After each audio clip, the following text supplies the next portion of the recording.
Good evening, everybody, and welcome to the 2011 Ingram lecture to be delivered by Professor Ellen Hay. Let me begin by acknowledging the traditional custodians of the land on which this university is placed, the Gadigal people of the Eora Nation. Professor Hay is visiting UNSW as the fourth Ingram Visiting Fellow. Her visit has been made possible through the Ingram Fund for International Law and Development. This fund was established in 2002 by Mr. and Mrs. James Ingram. Unfortunately, the Ingrams cannot be with us tonight. However, particularly given the subject matter of tonight's lecture, it's worth taking a moment to reflect on Mr. Ingram's career. James Ingram had a very distinguished career in international relations, serving as Australia's ambassador to the Philippines and as High Commissioner to Canada and in the Caribbean before heading the Australian Overseas Aid Agency. In 1982, he became the Executive Director of the UN World Food Programme, the largest humanitarian and development programme in the UN system, where he served until his retirement 10 years later in 1992. During his tenure at the World Food Programme, Mr. Ingram guided the organisation through a process of reaching international reforms, which is documented in his book Bread and Stones, where he vividly recounts the enormity of the task he faced in turning the programme into an effective instrument for battling hunger and poverty. In 1992, he was awarded the Brown University Feinstein World Food Award in recognition of his work, and in 2000 the World Food Programme made him one of two inaugural Food for Life awardees. Since retiring from the programme, Mr. Ingram has continued to contribute to efforts to improve and strengthen the UN system and international humanitarian and development assistance in order to promote the just and equitable economic and social development of developing countries. The Ingram Fund for International Law and Development was established at UNSW to promote the study, teaching and dissemination of international law and to foster understanding of the impact of law on the interests of developing countries. These are goals with which this faculty is particularly proud to be associated. For many years we have had a distinguished record of teaching, research and engagement in international law and development issues, including in the areas of international law, environmental law, legal education, human rights and social justice. The Ingram Fund supports a range of activities relating to international law and development, notably including this biennial lecture and the biennial Ingram Colloquium on international law and development. That's the background. This leads me to introduce tonight's visiting fellow. I'm delighted to welcome Professor Ellen Hay to speak to us this evening as our fourth Ingram Visiting Fellow. Professor Hay is Professor and Head of the Department of Public International Law at Erasmus School of Law in Rotterdam. She is a member of the Aarhus Compliance Committee and a member of the Netherlands Government's Advisory Committee on Water Law. She's lectured at academic institutions all over the world and has worked as a legal advisor for the Dutch government and a complete alphabet stew of international legal organizations. My colleague Rosemary Rayfuse gave me these speaking notes, and there is a series of acronyms which I wouldn't dare to even try to get wrong. But it's a real testament to the work which Ellen has done. Ellen grew up in the Netherlands, Egypt and Venezuela, and holds law degrees including a doctorate from Utrecht and a Master of Science from the University of Wales, which is something we share in common, I didn't realise, and one of my alma maters. Her research interests include international institutional law and international natural resources law. She's the author of over 150 articles and books and editor of the recently published Handbook of International Environmental Law. She's the founding editor Editor-in-Chief of the Erasmus Law Review and one of the two Editors-in-Chief of the Netherlands Yearbook of International Law. So we are indeed honoured to have Ellen here as the Ingram Visiting Fellow, and we're very delighted that she's joining us tonight to deliver her lecture on the principle of common but differentiated responsibilities and international environmental law. Please join me in welcoming Ellen.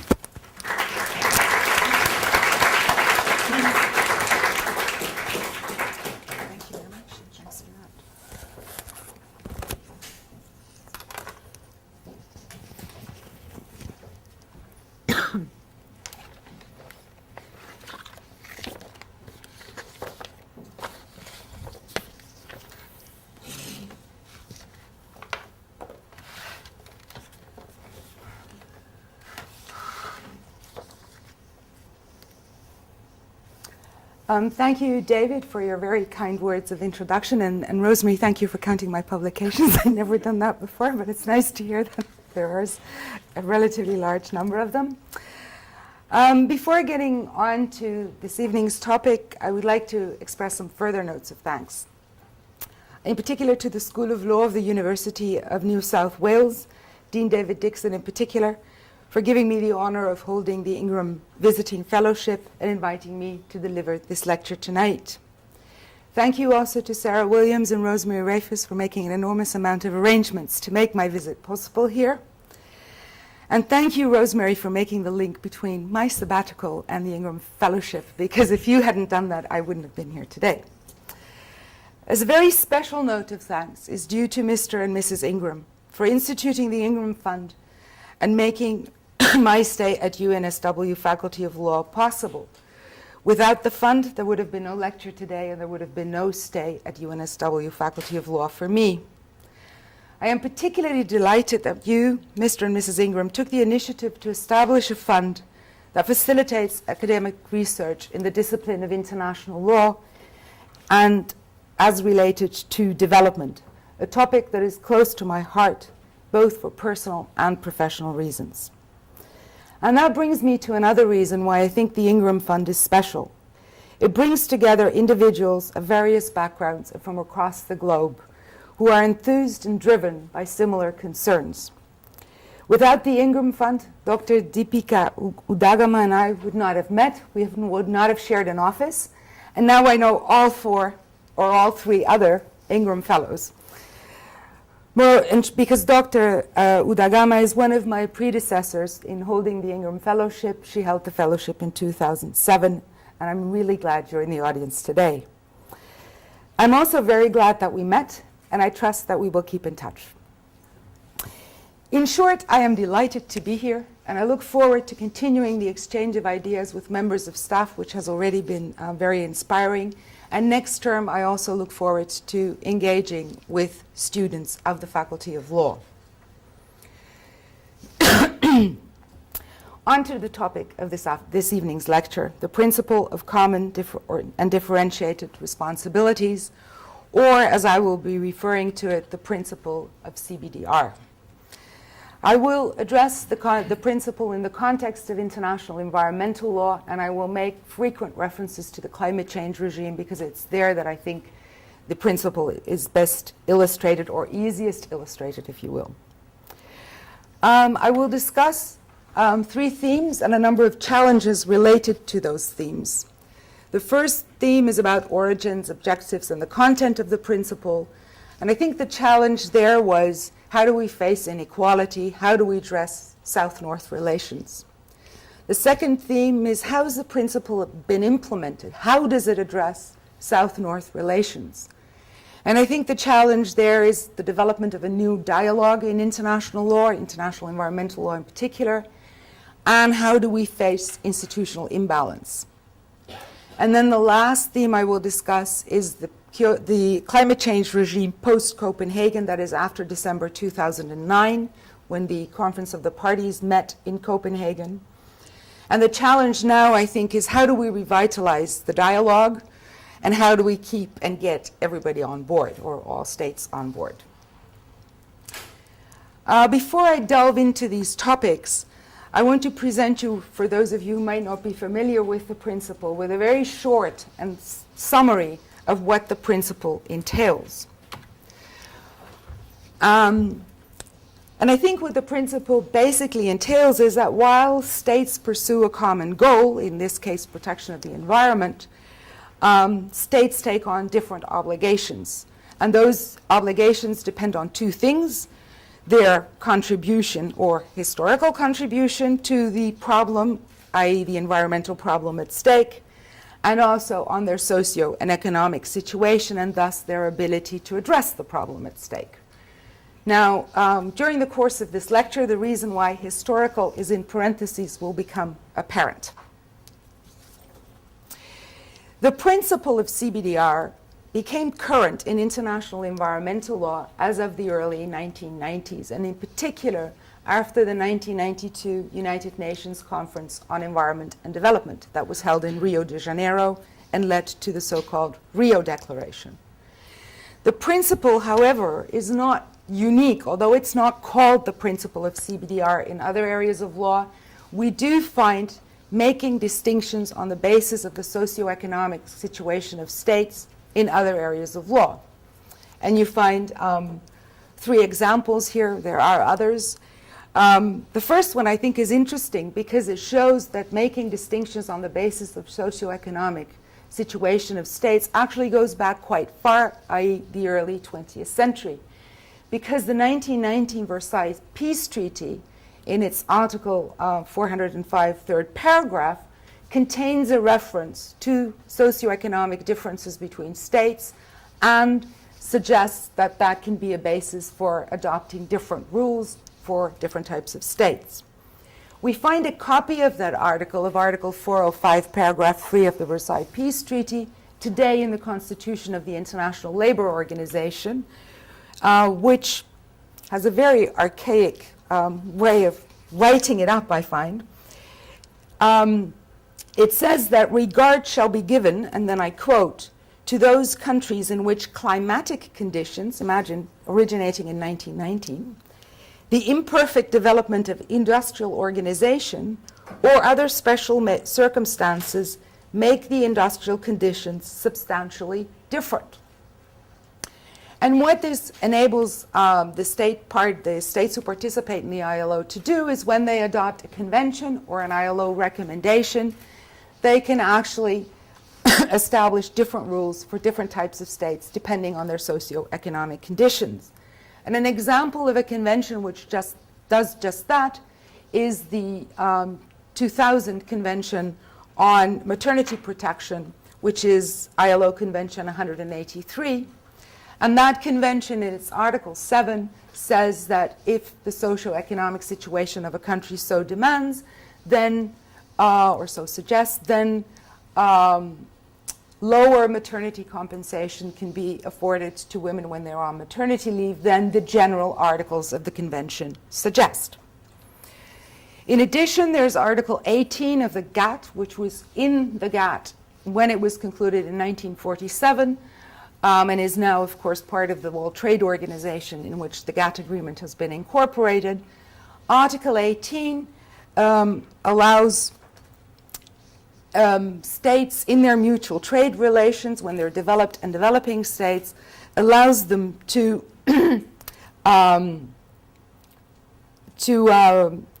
not implement the reciprocity. And reciprocity, of course, is at the core of the WTO, reciprocity in trade relations.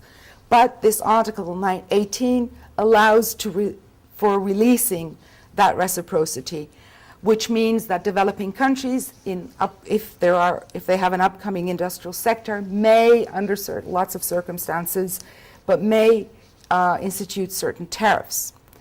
Last example that I have here is the United Nations Convention on the Law of the Sea, which in its fisheries provisions, Article 61 and 62, which relate to the fisheries management regime of the exclusive economic zone, also require that the special conditions of developing states be taken into account. And then in addition, there is, of course, Part 11 of the Law of the Sea Convention, which is on hold, but which centered on making distinctions between developed and developing countries in the sense that developing countries, if the regime, the deep seabed mining regime, ever materializes, are to be entitled to participate in that regime based on transfer of technology and transfer of funding from developed states. So the principle of CBDR, certainly in that terminology, is very particular to international environmental law or sustainable development law, as some people would call it. But there are other manifestations, and these are just 3 examples of differentiation between developed and developing states. Now, how might we conceptualize the principle of CBDR in terms of its legal significance and that then related to its origin? Obviously, the principle of CBDR originated in the relationship between developing and developed states. However, so it originated in this relationship, and that relationship between developed and developing states, as any other relationship between states, would be governed by the duty to cooperate. However, implementing the duty to cooperate led to a lot of problems because the relationship between developed and developing states is strained due to a number of factors, but in particular due to the legacy of colonialism. And this means that the relationship between, there's an imbalance in the relationship between developed and developing countries. Now this imbalance, developing states made an attempt to address that imbalance by, sorry. So in the 1970s, developing states attempted to address this imbalance by the introduction of the new international economic order. As I assume many of you are aware, the international economic order, new international economic order, never materialized. The imbalance in the relationship between developed and developing states just thus continued. However, during the late 1980s and early 1990s, developed states started presenting environmental problems as issues that are of common interest, as issues that are of common concern. And this offered developing states a new opportunity to voice their demands for a more equitable international order, including a more equitable international legal order. And this debate had its influence on international environmental law, as the principle of CBDR illustrates. Now that's still, so the aim of the principle of CBDR, I would say, is to bring more balance in the relationship between developing and developed states, or to some extent level the playing field. Now, what does that mean in legal terms? I suggest that what the principle of CBDR does is qualify the duty to cooperate. So the duty to cooperate when it comes to the relationship between developing states and between developed states has taken on a different meaning.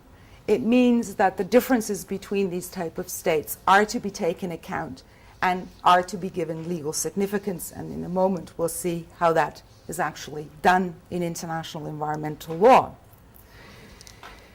Now, of course, the question does remain, has the North delivered? And I'm not going to attempt to answer this question now, but I'll come back to that question later on in my lecture. That question might also be posed in a very different and in a somewhat lighter manner. And the first part of that quote, in a lighter manner, is has and will the principle of CBDR be able to do its work? Or are we in for something completely different? In navigational terms, this is known as, are we in for a constant bearing decreasing range, CBDR, and thus are we on a collision course? And it's sometimes been suggested that developing and developed states are on a collision course. As I think this evening's lecture will show, I don't think we are on a collision course. I think the principle of CBDR, in fact, is doing its work, even if not perfectly. I now turn to the second theme of the lecture: how has the principle been implemented? And I'm going to look at two different aspects of the implementation question. First, I'm going to look at substantive law. What has the impact of the principle been on substantive law? And secondly, I will look at institutional law. How has the principle impacted institutional law? Now, if we look at the principle as such in some more detail, its most authoritative formulation is found in this so-called Rio Declaration, the declaration that was adopted after the conference in Rio de Janeiro in 1992. And its Principle 7 in particular, there are other references, other principles that one could take to also refer to CBDR, but Principle 7 is the most authoritative and the most complete formulation of the principle. The italicized terms, or the terms in yellow, I think point to what is the core of the principle of CBDR, namely a global partnership linked to the duty to cooperate, in which states are to take on different obligation based on their situation as determined by their contribution to environmental degradation and their access to technological and financial resources, with developed states taking on a special responsibility. Now note again that in this principle, historical contributions to the degradation of the environment are not explicitly mentioned. This has resulted in developed and developing countries having or forwarding different interpretations of the phrase that they bear in view of the pressures that their society place on the global environment, with developing countries suggesting that this includes historical responsibilities, and developed states arguing that this refers to the pressures that developed states currently place on the environment. In order to grasp the meaning and the function of the principle of CBDR, the principle, I suggest, needs to be looked at in its context, and in particular in the context of other principles of international environmental or international sustainable development law. And these principles are also contained in the Rio Declaration. And three, I think, are in particular relevant: the principle of sustainable development, the principle of intragenerational equity, and the principle of intergenerational equity. The principle of sustainable development addresses the need to balance social, economic, and environmental considerations.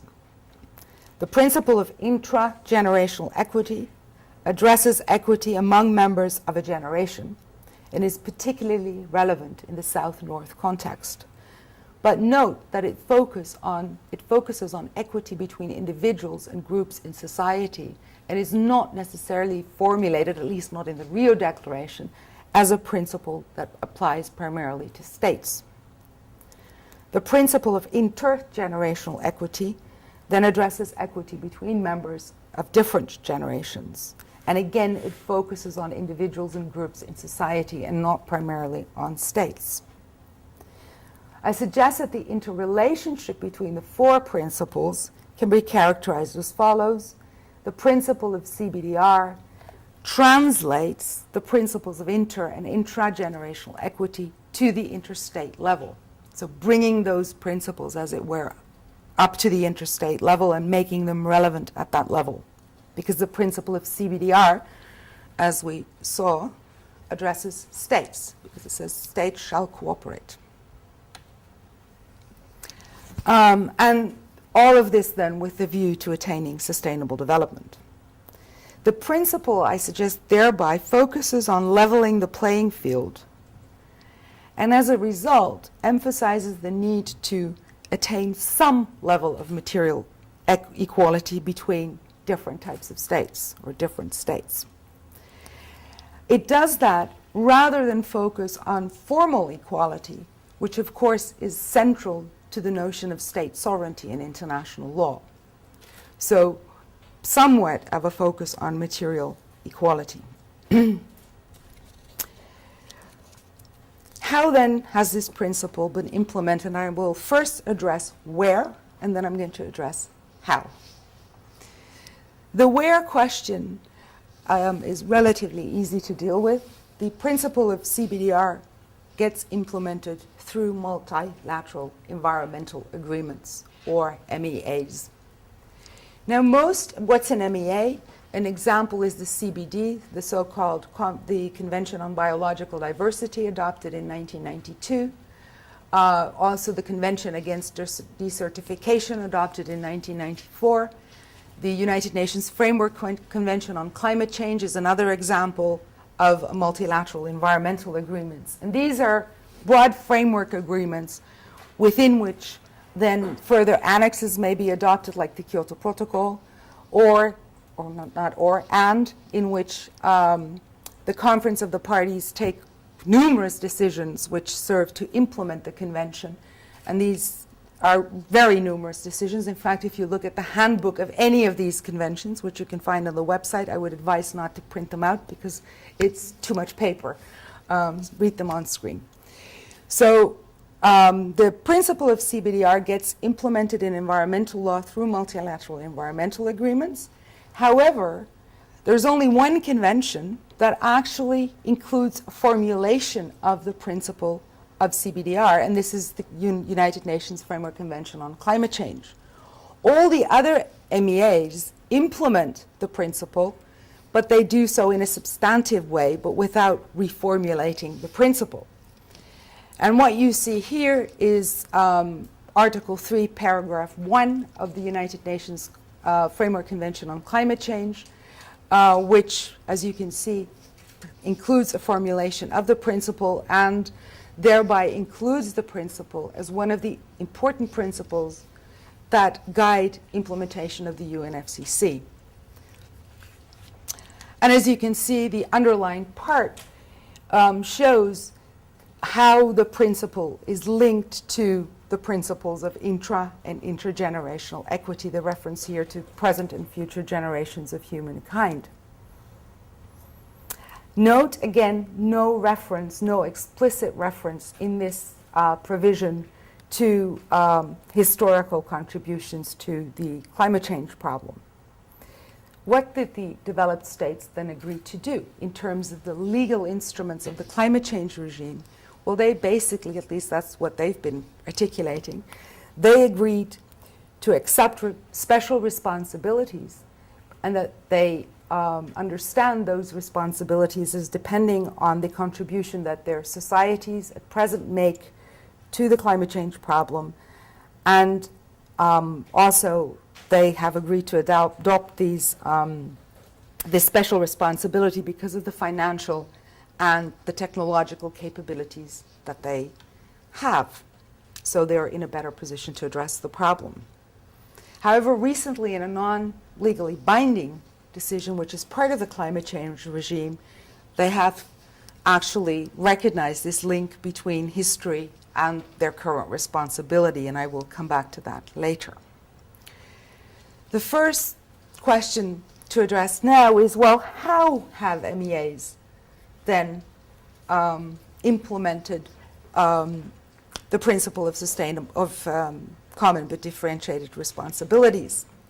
And as I mentioned earlier, first I'm going to look at the substantive provisions, and then I'll look at the institutional and decision-making provisions. In terms of substance, I think a new discourse has emerged, a new legal discourse has emerged, not only a political discourse. And I think in terms of substance, MEAs also hold the promise of justice in the relationship between developing and developed countries. I've listed here 5 examples of how MEAs have implemented the principle, and I will briefly refer to each of them. There are others, but this gives, I think, a pretty good overview of how the principle has been implemented. The first example refers to grace periods, and here the Montreal Protocol, which is a protocol to the Vienna Convention on the protection of the ozone layer. That convention knows grace periods, among other measures, to help developing countries or to assist developing countries.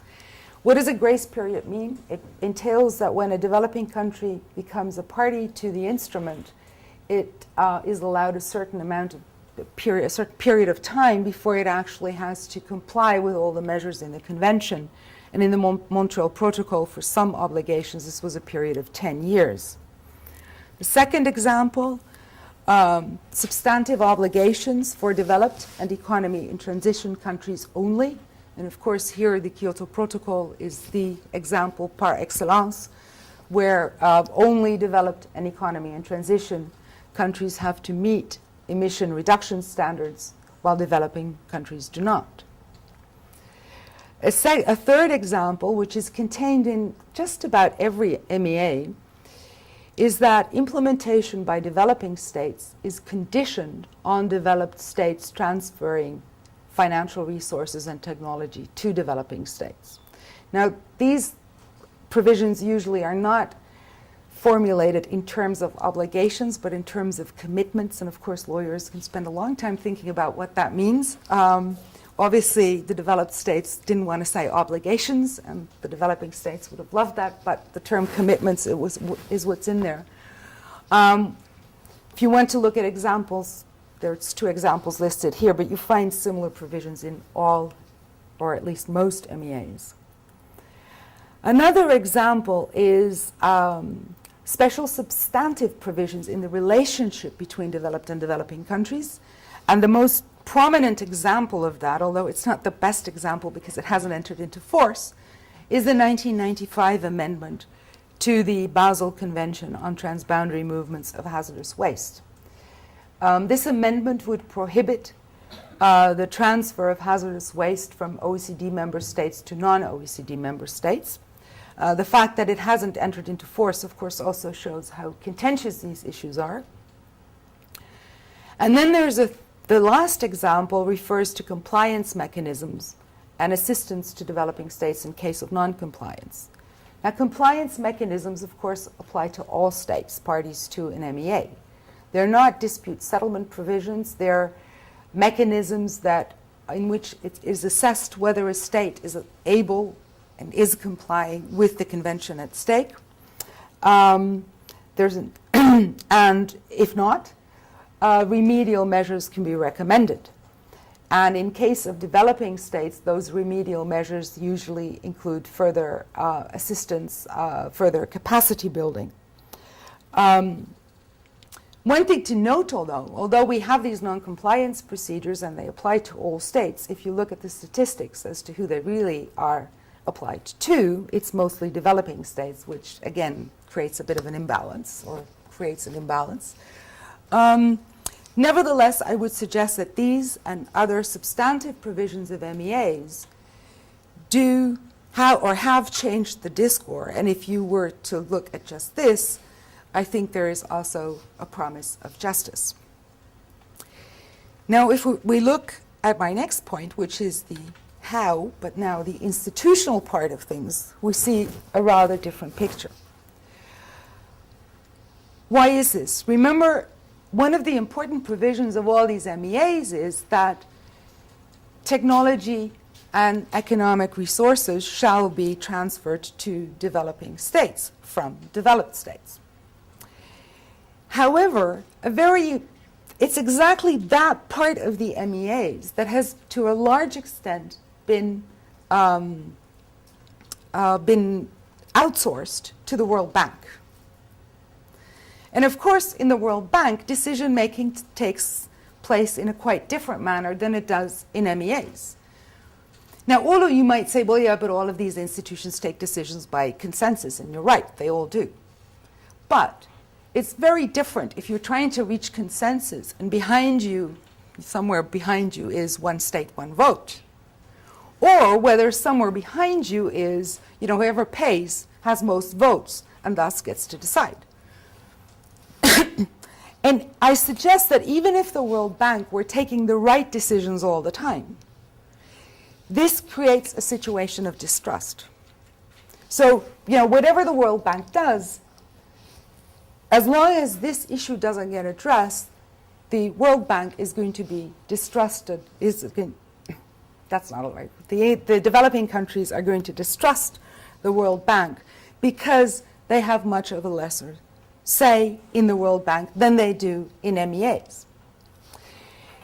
And to give you an example of how this might work out, the United States is not a party to the Convention on Biological Diversity. The World Bank is one of the largest funders of biodiversity projects in the world. The United States, of course, is a member of the World Bank and holds over 16% of the vote in the World Bank. So, what it can't get done, because that's why it's not a party to the CBD, it can, through the back door of the World Bank, can have very crucial influence on biodiversity projects, amongst others. Now, not all of this exchange of technology and financial resources is outsourced to the World Bank itself. Parts of it are also outsourced to funds administered by the World Bank. And one example is the Global Environment Facility. And the Global Environment Facility is one of the largest funds for funding environmental projects in developing countries. It was set up by the World Bank in 1991, crucial year, 1 year before the conference in Rio. And the World Bank set it up, and it was subject to the decision-making procedures of the World Bank, so it didn't have special decision-making procedures. And it was set up and it was advertised as to be the financial mechanism for all MEAs. Developing countries didn't buy that at onset, and they put their foot down and they said, we want the instrument renegotiated. Otherwise, we want separate funds for all the different MEAs, which the developed world didn't want. So the Global Environment Facility was renegotiated. It took until 1994, which again shows how controversial this was. And I must say that the Global Environment Facility now is not subject to the normal decision procedures in the World Bank, but is subject to decision-making procedures in which donors and, and receivers of funding from the fund have an equal say. So I think this illustrates in a way the relevance also of the principle of CBDR, that this principle gave developing states a voice and the power to put down their foot and to say, we want this instrument renegotiated, otherwise we're not going to agree to it being the financial mechanism. A very different example is the PCF, the so-called Prototype Carbon Fund, again created by the World Bank as a mechanism to experiment with the so-called flexible mechanisms under the Kyoto Protocol. This fund is special because it's 6 countries and 17 companies which participate in the fund. And they have voting rights according to how much money they put into the fund. So the private sector is very heavily involved. I looked it up. Australia doesn't participate in the PCF. My own country, the Netherlands, does, as do a number of Dutch companies, in particular Dutch banks. So again, the PCF set up as an experiment, just as the GF initially, set up by the World Bank as an experiment. They flesh out the rules. And when they're fleshing out the rules, which I suggest for the GF also occurred between 91 and 94, for the PCF since it was created in 2000, they flesh out the rules and thereby have an enormous influence on how environmental projects, in case of the PCF, carbon reduction projects, how that is going to work. Because what does the PCF do? It collects money from the participants, the 6 countries and the 17 companies. At the moment, it has $180 million that it works with. It invests that money in carbon emission reduction projects in developing countries, and in return for that, it gets emission reduction units, which, if there's ever a world market for emission reduction units, can be traded on that market at quite an interesting price. Now, what are we seeing here in the PCF? And there are numerous other carbon-related funds that are administered by the bank. What we see is that developing states don't get paid for the raw project that they deliver, which is the emissions, and emissions which are very cheap to reduce if you compare it to the cost of reducing emissions in developed countries, including Australia, I would think. I mean, it would be much more expensive, it would be very much more expensive to reduce emissions here than it is in developing countries. And in return, they then get these emission reduction units, which they can trade on the market. So if you deliver the raw project, you don't get a voice in decision making. If you put in the money, apparently you do. So basically what we see is that this interface between developed and developing countries that is very crucial to MEAs has to a large degree been outsourced to the World Bank. And when you make that transfer, you transfer from a one state, one vote decision-making system to a decision-making system which, well, I've explained at least 3 varieties. There are other varieties as well, but to a totally different decision-making system in which states who are not parties to the MEA may have decision-making power, in which private companies may have decision-making power. And of course, what this leads to, again, is distrust on the part of developing countries. I would argue that of course not totally, no matter what decisions are taken, but it's hard to overcome that distrust if developing states are seeing this mechanism whereby they are, in a way, excluded from decision-making when it comes to things that really matter. On a lighter note, this can be compared to the problem at the United Nations Security Council. The problem, I suggest, is rather similar. The suggestions are, the solutions are a little different. This is Kofi Annan shouting to the developing world, I've told them it's unbalanced, and then we have the 5 fatties on the other side of the boat. And these, of course, are the permanent members of the Security Council. The problem, I think, in the World Bank and also the IMF is rather similar in the sense that decision-making is unbalanced. The solution, however, is different. Because to solve the problem at the UN Security Council, you need to amend the Charter of the United Nations, which is a mer à boire. Nobody wants to touch that, because if you start tinkering with one part, well, there might be many parts that need tinkering with, so that is an extremely difficult solution.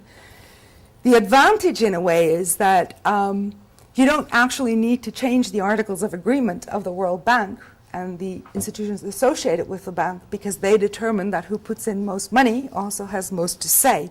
You would have to change some of the underlying decisions as to who gets how many votes in the various boards of the bank, but that doesn't need to be done through treaty change. So there is at least, that part of it makes it a little easier. I think it's clear, too, that I think the North has partially delivered. It has clearly not delivered where it comes to the institutional aspects of common but differentiated responsibilities. Are developed and developing states on a coalition course?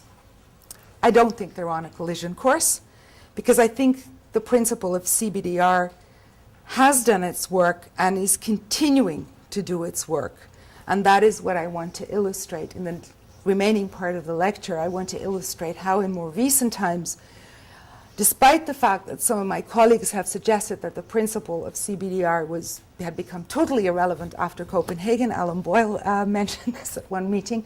And for a while I thought, well, he could be right. I'm not so sure. But I think if you look at the very recent practice, especially within the climate change regime, you do see that the principle of CBDR is still doing its work.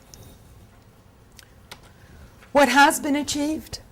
I think in particular, developing countries have attained more agency or more voice. And I think it has, because the principle of CBDR has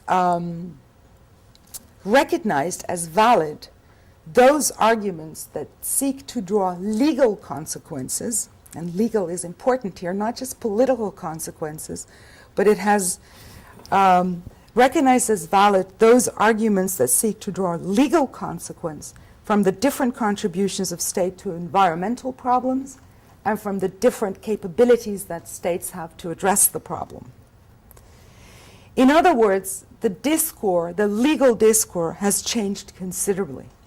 And of course, it's taken a long time. You know, it's not one night's sleep. It takes a long time. But I think that arguments which were hitherto deemed to be unacceptable, for example, that developed countries should, as in terms of obligation, should help in developing states when it comes to adaptation to climate change. These are now generally accepted arguments, and I think that in large part is due to the principle and the ideas behind the principle of CBDR. And the fact that developing countries have gained voice, I think, was very well illustrated in Copenhagen at the Conference of the Parties that was held there, Conference of the Parties COP15, in December 2009. And I think the media coverage illustrates that, because many of you might remember lots of different pictures from Copenhagen. One of them was certainly all these people standing outside the room and they couldn't get in and it was cold. It was December in Copenhagen. That was one picture that went all over the world, which of course the Danes didn't like because they hadn't thought of how many people would actually come to this meeting and they couldn't cope with the numbers. But there was another picture which was in various ways, you know, there were various cuts of the picture and various stages in the negotiation. But I think this, if you talk about voice for developing countries, I think this picture very clearly illustrates that. Who do we see sitting around the table? Here, I will try and point, obviously, Obama, and I think this is Hillary Clinton, I'm not quite sure. President of India, the Minister of the Environment of India. Now what's happening? The President of South Africa. I think the Minister of Foreign Affairs of South Africa, Lula da Silva of Brazil. Who else is in the picture? Let me just... Oh, not to forget, China's Prime Minister. So I think what we're seeing here is that developing countries had voice at that meeting and that they were able to impact the negotiations. Of course, they were lucky to have the US on their side in this case, which isn't always the case, but what we're seeing here is a totally different picture than from, you know, compared to what we would traditionally see, where you would see the European heads of state or government, the EU, although the EU is in this picture, people tell me, but I couldn't identify the people. But I think what emerged from Copenhagen was in particular that developing countries have gained voice. And this brings me to the third part of the third theme of the lecture for tonight. And this is, what about post-Copenhagen? What has happened after Copenhagen? And has the principle of CBDR been able to continue to do its work? And I think it has. And I think that the most vivid illustration of that is what happened at COP16 in Cancun. But before that, I briefly want to introduce a little subtopic which is important for the latter part of the lecture. And this relates to the so-called BRIC or BRICS countries. Now, what are BRIC countries? BRIC countries are countries with very fast-growing economies and therefore very fast-growing emissions. Initially, the BRIC countries were Brazil, Russia, India, and China, therefore BRIC. And then South Africa joined this year, therefore they're now called the BRICS countries. Mexico and South Korea have been debated, but their economies have grown way beyond the BRIC members, and also they are OECD members, which made it a little difficult for them to become members of this BRIC club, if you want to call it that. And I want to look at China in the context of this, you know, the idea of these fast-growing economies. And if you want to look at China in terms of climate change, there are many documents that you can look at, but I think one is particularly important, and this is a speech that Premier Wen Jiabao made in Copenhagen into December 2009, and in which he stressed 4 points. One, the historical emissions of developing states, and this, of course, has been a continuing theme throughout the lecture that, what do we do about this historic responsibility?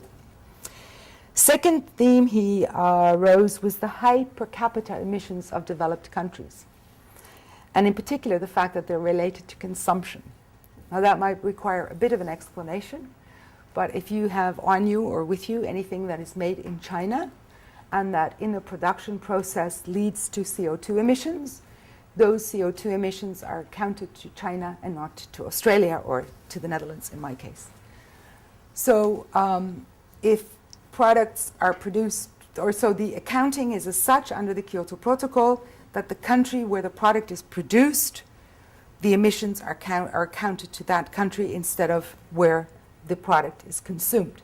And this has been an ongoing discussion in the climate change regime of how to deal with this issue of production and consumption.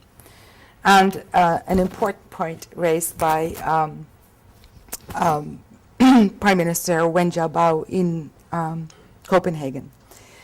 He also emphasized that the principle of CBDR would remain at the center of the climate change regime as far as he was concerned, and that China would take voluntary measures. And China has been quite active, in fact, because what was agreed at Copenhagen was that instead of having another Kyoto Protocol in which there would be binding emission reductions for certain groups of states, it was agreed that from now on we would have voluntary pledges. So every country would say what it was going to reduce in a certain period. That brings all sorts of problems with it. But China also made a pledge. And the assessment by experts now is that China is actually doing a lot. It's also, we must take into account that it's probably a bit easier to reduce emissions in China than, for example, in a country like Norway, where they rely on hydropower to a large degree. But one of the things that's now being suggested is that China is actually going to meet its targets, whereas not all the developed countries are going to meet their target. In fact, there are probably very few which are going to meet their target. Also take into account that China is now the highest emitter. As a state, it's the highest emitter of greenhouse gases, and its per capita emissions are rising very rapidly and may reach US levels by 2017. That's a bit of background to see where China stands, and I think China is a good example of where the other BRICS states stand, and of course, these are the states that the US, Australia, and also the EU would like to get on board and also have them adopt emission reduction obligations. Now, what happened at Cancun? So we had COP15 in Copenhagen, and then about a year later, we had COP16 in Cancun. Lots of things happened in Cancun, but two texts were adopted, one of which is remarkable. The first one is not the remarkable text. That's a text we've seen very often. It basically says that all parties to the UNFCCC, to the United Nations Framework Convention on Climate Change, should cooperate towards meeting the aims of the regime. We've seen that before, but this is an implicit reference to the need for further differentiation among developing states, i.e. it's an implicit reference to the BRIC countries having to take on responsibilities. The second text, and the first text is in the preamble of the Cancun agreements. The second text is in the preamble to Part B of the Cancun agreements, and they deal with mitigation, that means reducing CO2 emissions. And it's for the first time, although in a legally non-binding document, that the link between historic emissions and current responsibilities is squarely put to paper. I mean, owing to this historical responsibility, developed country parties must take the lead in combating climate change and in the adverse effects thereof. A remarkable text, and in a way, a very interesting text if you think about the position of China, because at least on one point it has gotten something. It has gotten the admission that their developed states have this historic responsibility and that this must now be implemented in the regime. one of the things I would suggest is that it's also now time for BRIC countries, and in particular China, to make a move. So it'll be very interesting to see what happens in Durban in South Africa, where COP17 meets at the end of November and beginning of December for 2 weeks, to see what happens. The statements made so far by members of the Secretariat suggest that there has been improvement in the negotiations. However, I have no idea what that improvement is at the moment. But I think in the light of this statement, it might be possible to move forward. And of course, after Copenhagen, most people were very deceptioned and thought, well, we're not moving anywhere. We've moved backward, but who knows? Where do we stand for COP17? Well, I think the principle of CBDR has done a lot of work. The most important thing it's done, it's made that inequalities can be addressed, including historical responsibility. And it has given rise to, I think, this new legal discourse when it comes to substance. But of course, there are challenges ahead. We need to overcome, I would suggest, the institutional imbalance that exists in particular with the World Bank. We need to figure out how to deal with this bottom-up approach in legal terms. How do we deal with these pledges? And to give you some examples, Australia has pledged 25% reduction compared with 2000, and this will be realized in 2020. The EU has pledged 20% reduction based on 1990 to be attained in 2020. The US 17% based on 2005. So the problem is, how do you compare these pledges? How do you monitor them? How do you verify them? I mean, this is a very sort of new way of dealing with the problem, which I see some of you shaking. Yes, that would be my initial reaction as a lawyer, how are we going to do this? But I think we have to try and be creative, because we're not going to get anything else. We're not going to get a new Kyoto Protocol. And the Kyoto Protocol itself, we can also doubt, how effective that has been.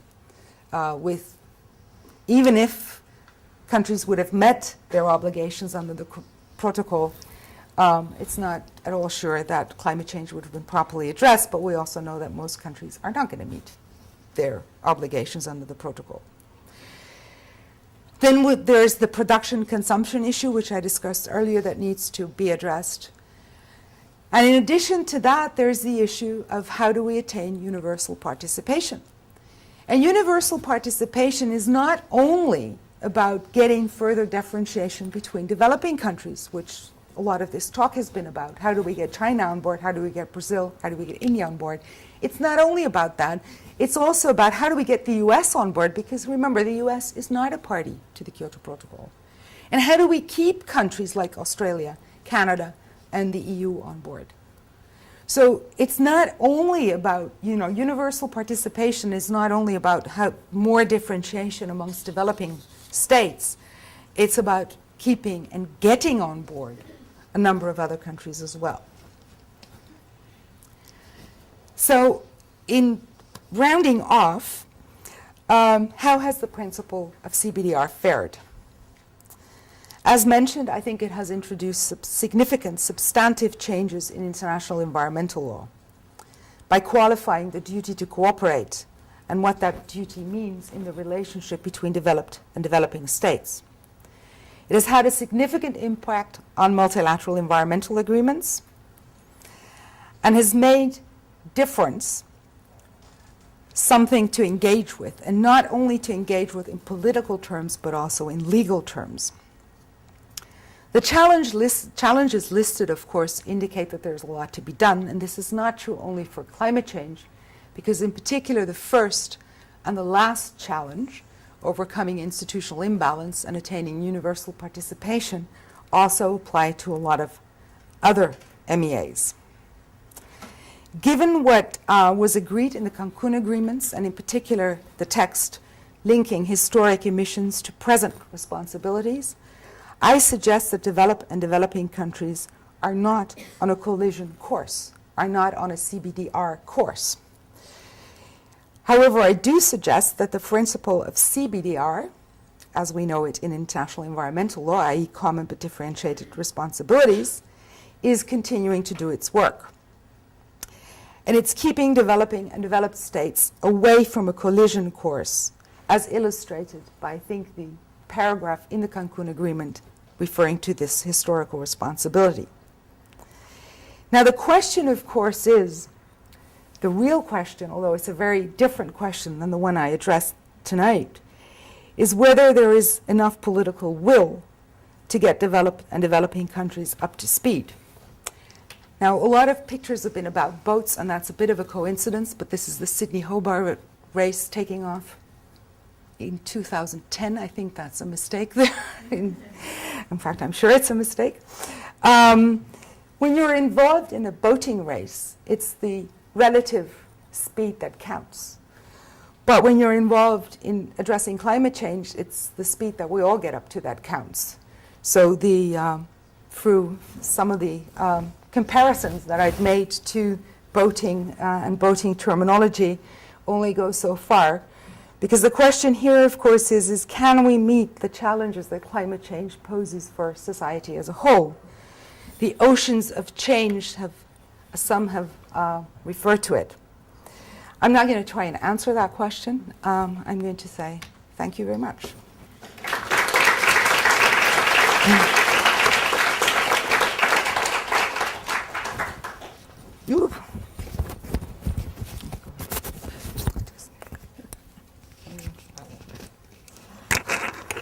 Well, first of all, thank you very much, Ellen, for a very informative and enlightening lecture. I'm sure you'll all agree that we've learned an awful lot tonight, and it's been a great pleasure for me to hear Ellen speak. I've known Ellen for many years, and we've had the pleasure of working together on some projects in the past and plan to be working on some projects in the future, I hope.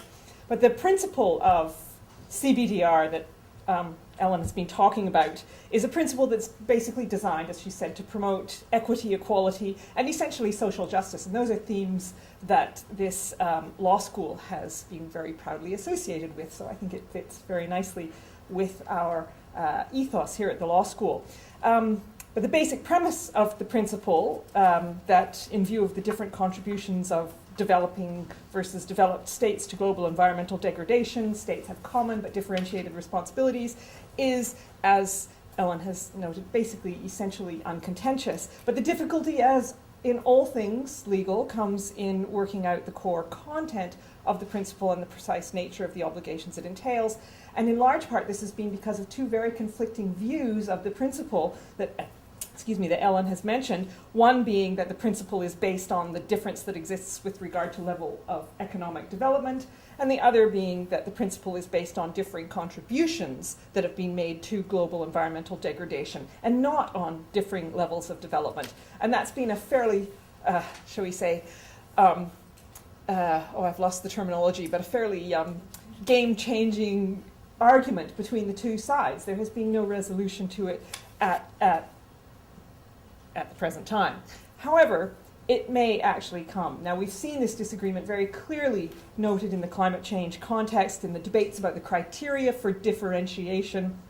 And of course, everyone accepts, well, not everyone, but many accept that capacity differentials are relevant, but there are these huge disagreements as to whether it's capacity differentials on the basis of historical or on the basis of per capita emissions. They may be moving to historical, or they may be moving to a combination of the two, which seems to be what you were suggesting. But of course, the salutary lesson here is that if differentiation exists where relevant differences exist, then when those relevant differences no longer exist, where they diminish, then it sort of logically follows that differentiation has to stop continuing. And that's the problem of China's and the Indias and the BRICS, and how that is going to be resolved remains to be seen, as Ellen has said. Number of challenges ahead for the people in this room and people outside of this room to be thinking about. But my main challenge at the moment is, in a moment, to invite you to join us upstairs for some refreshments. But before doing so, I of course have to say a few thank yous myself. First of all, to Mr. and Mrs. Ingram, whom I've had the pleasure of knowing and working with for many years now. And it's a real pity they're not with us tonight. they're in my heart, and I'm sure they're in the hearts of a number of people in this law school. Secondly, of course, I have to thank Angela and Susie and our marketing team who've helped with the organizing of this. But most importantly, I need to thank Sarah Williams, my colleague, who took on the lion's share of all of the organizing for both Ellen's visit and for this lecture, while I was myself off gallivanting around the world on my own sabbatical. But finally, of course, I have to thank Ellen, and I would like you to join with me again in thanking her for her lecture. Thank you.